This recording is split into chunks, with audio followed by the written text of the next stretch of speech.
Brakatha Yahweh, Brakatha Yahweh Shai, Brakatha Yahweh, Bahasham Yahweh Shai, Bahasham Makakwadash. Double honors to the apostles and elders of Great Millstone. Peace and salutation of the Akim, pushing out the word and truth and sincerity of the hopeful elect around the globe. All right, just wanted to share this quick clip, and I'm going to call this lesson the Harbinger of Death. Let's get it.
Brakatha Yahweh, Brakatha Yahweh Shai. All right, so as you see, this post, it says evolución, which of course means evolution, and a lot of the people on the comment board, what they were saying was that pretty much people remain the same caveman, but the weapons got or upgraded. The weapons got more modified and more modern, right?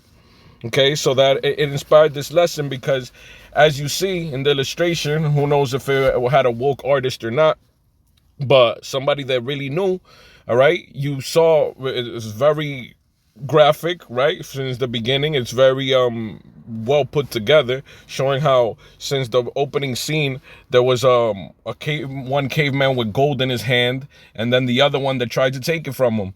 Whether it started with a basic stone, and then the weapons evolved to the bow and arrow, the sword, however you could kill, or flamethrowers, then cannons, then the planes, and ultimately, so we see the thermonuclear destruction that is prophesied in the scriptures and the book of Revelation. All right, and it inspired this lesson because this is Esau's nature, the caveman, from being the original murderer. All right, and we know who Esau, Edom is, the so-called white man, and and it's not a skin-colored thing again, or there's the prophecies that Israel be scattered amongst all nations. So the Israelites and the 12 sons of Israel do look like everyone on the planet right now, and it's through your spirit that you'll know if you go back to one of the sons of the fathers of the promise, which is Abraham, Isaac, Jacob, and the 12 patriarchs, right? Okay, so but Esau, Edom, the actual Edomite in his core, all right, whether he looks like the so-called cracker or not, okay, this is his nature, to be that murderer, that true murderer. I'm not saying that there's not 2/3 of our own people that are wicked, that there's some murderers amongst them, and that's why even Yahweh Shai said that ye are of your fathers the devil, all right, speaking to wicked Israelites. But ultimately, at the core, in his original state, being the devil is an Esau trait. Our people are just bugged out, wicked, and demonic as well now because they've been seduced by the ways of the wicked, and the Lord gave them over to that foul spirit to be able to, destroy them and judge them for whatever wickedness they owe the Most High, or why they have that beef or that tab with the Most High, that he cursed them to blindness unto death. All right. But going back to Esau, this is his nature from the beginning. He is the murderer. He is the first murderer. He is the first liar. Okay. He is that vessel unto dishonor. All right. And Yahushua right here in John 10 and 10 was speaking of this damn murderer. The thief cometh not but for to steal and to kill and to destroy. I am come that they might have life and that they might have it more abundantly. So again, the Lord coming for his people, he came for life and to give more abundantly. So to show us the way to life, you know, righteousness, try to follow a righteous path to the best of our ability, you know, prove ourselves. So he's merciful. And ultimately we get salvation out of this wicked kingdom when it reaches its destruction, which is soon to reach this. Okay. But the thief, all right, which is Esau, the vessel unto dishonor, cometh not but for to steal and to kill. So the first thing we saw for that piece of gold, to steal that first piece of gold, he killed. So he comes not to steal and to kill and to destroy. I am come that they might have life. All right. So this devil, this is his MO. All right. That's why you saw that the way he enslaved the Israelites, you know, even if it took words smooth as butter, okay, he came to steal their lands, all right, oppress them, be that devil, to kill and to destroy, all right. And this devil has modernized his weapons, as you saw towards the end of this clip, okay, has modernized his weapons for ultimately the Lord's purpose, which is going to be this wrath, this judgment day that we're fast approaching, okay. And then we'll get that also in Revelation. Revelation 12 and 12.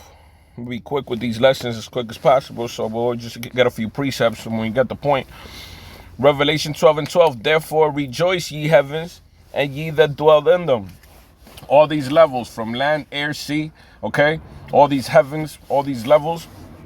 Rejoice, and ye that dwell in them. Woe to the inhabitants of the earth.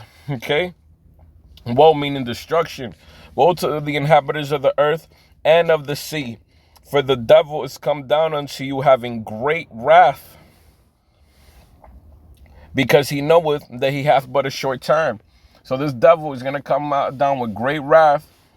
His violence will continue to increase. He's going to continue to bring plight and calamity and wrath upon the Israelites. Okay? Ultimately, for the Lord's indignation, the Lord's going to let loose this damn devil on us, the 2/3 of his people and the rest of the wicked world and the heathen alike, all right, for his indignation, because the world has forgotten. Even amongst the world of the Israelites, the Lord's holy people, they become a degenerate vine, right? So he has to cleanse it with this fire. Fire is a cleansing agent. And he's going to use his whooping stick, Esau, these damn devils that from the beginning that's been their gift to be damn murderers and rape, rob, murder, pillage the lands. So he's going to let them loose on the world, these Edomites, all right? The border of wickedness.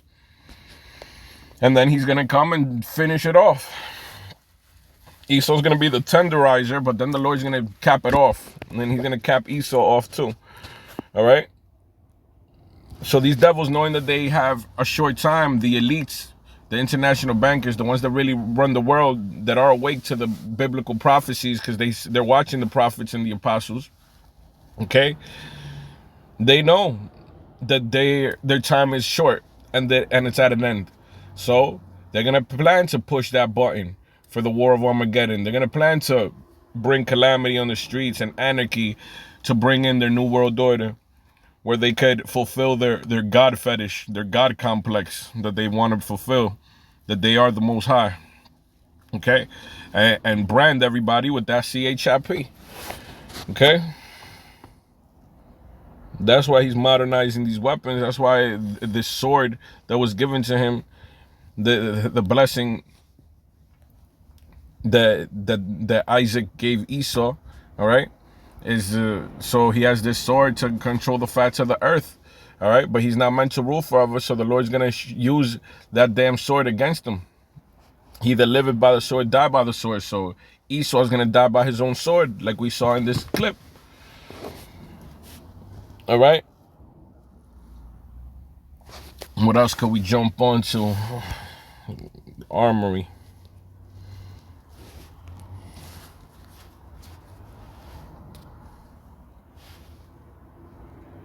See if it's with a U. Old English. Jeremiah 50:25. The Lord hath opened his armory and hath brought forth the weapons of his indignation. For this is the work of the Lord, the Most High, of hosts in the land of the Chaldeans. All right? The modern day Chaldeans, these damn devils, these Edomites. All right? The prestige, the smart, the wise men of the earth. Right? But we'll see that their wisdom is going to lead them to their destruction. And it's the Lord opening up the armory. All right, the Lord opening up these weapons and hath brought forth the weapons of his indignation. All right, his righteous anger. So ultimately, like we said, it's for the Lord's indignation, for his wrath, that he's going to use this whooping stick. Armory, from the Hebrew word asah, meaning treasure, storehouse. All right, the storehouse of these damn nuclear weapons, these fighter jets, these warships. Treasure, gold, silver, store, supplies of food or drink, treasure house, treasury, magazine of weapons. Okay, so the Lord is opening up his storehouse of weapons. All right, for his indignation. Let's go into the word for indignation from the Hebrew word za'am, meaning anger. All right, strictly froth at the mouth. That is fury, especially of God's displeasure with sin. Angry, indignation, rage. So we're gonna see the rage of the Lord out here. Okay, through all out anarchy, through brother against brother, through a house divided.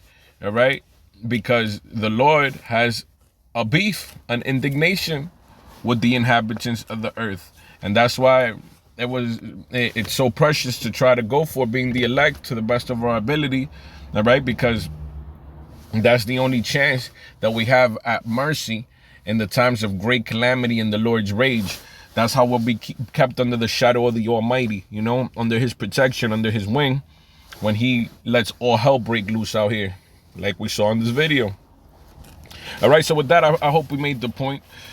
We hit a couple of the precepts. I don't want to make this too long. I want to work on a few more lessons, but I pray brothers and sisters was edified, you know.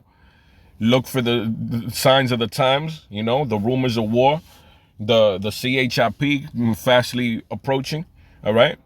Get our house in order, repent, do what you got to do, find your balance, you know, and do your best within your office for Yahweh Shem Yahushua, so we may receive grace and mercy.